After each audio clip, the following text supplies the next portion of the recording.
That looks like it equals at 15.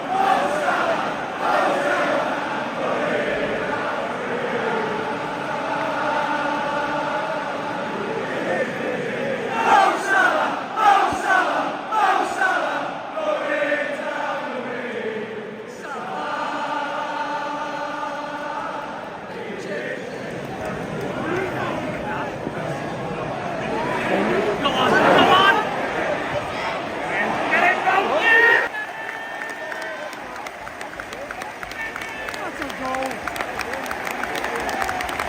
A goal?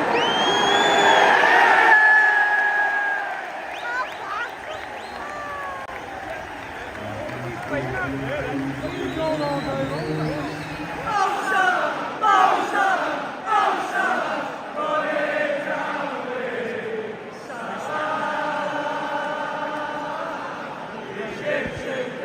أعزائي مشاهدين قناة خلطبيطة، أهلا وسهلا بكم. استطاع ليفربول إنه يفوز على برينفورد بثلاثية نظيفة عشان يوصل للمركز الثالث بالتساوي مع أرسنال ومانشستر سيتي اللي لسه ناقص له مباراة بعد قليل مع تشيلسي ب 27 نقطة.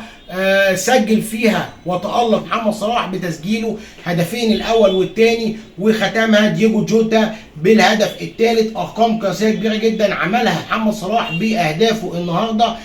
محمد صلاح وصل لهدفه ال 200 في الكرة الإنجليزية، سواء الدوري أو الكاس أو كاس الاتحاد الدرع الخيرية. ومحمد صلاح النهارده بينضم للنجمين ألان شيرر وتيري هنري، الوحيدين في تاريخ الدوري الإنجليزي ان بيسجلوا في 15 مباراه متتاليه على ارض فرقتهم. محمد صلاح سجل 16 وصنع 3. رقم برضه للنجم داروين نونيز، صنع 7 اهداف الموسم ده، وكان كلها لنجمنا المصري محمد صلاح. مباراه كبيره جدا من ليفربول عشان يروح التوقف الدولي وهو في المركز الثاني بعد مانشستر سيتي ومتساوي مع ارسنال اللي في المركز الثالث. اتمنى يا رب يكون الفيديو عجبكم. لو الفيديو عجبكم تعملوا لايك وشير وسبسكرايب وتفعلوا الجرس وتدعمونا في القناه، عشان القناه بقالها فتره عليها مشاكل ومش بتظهر لكل الناس. والسلام عليكم ورحمه الله وبركاته.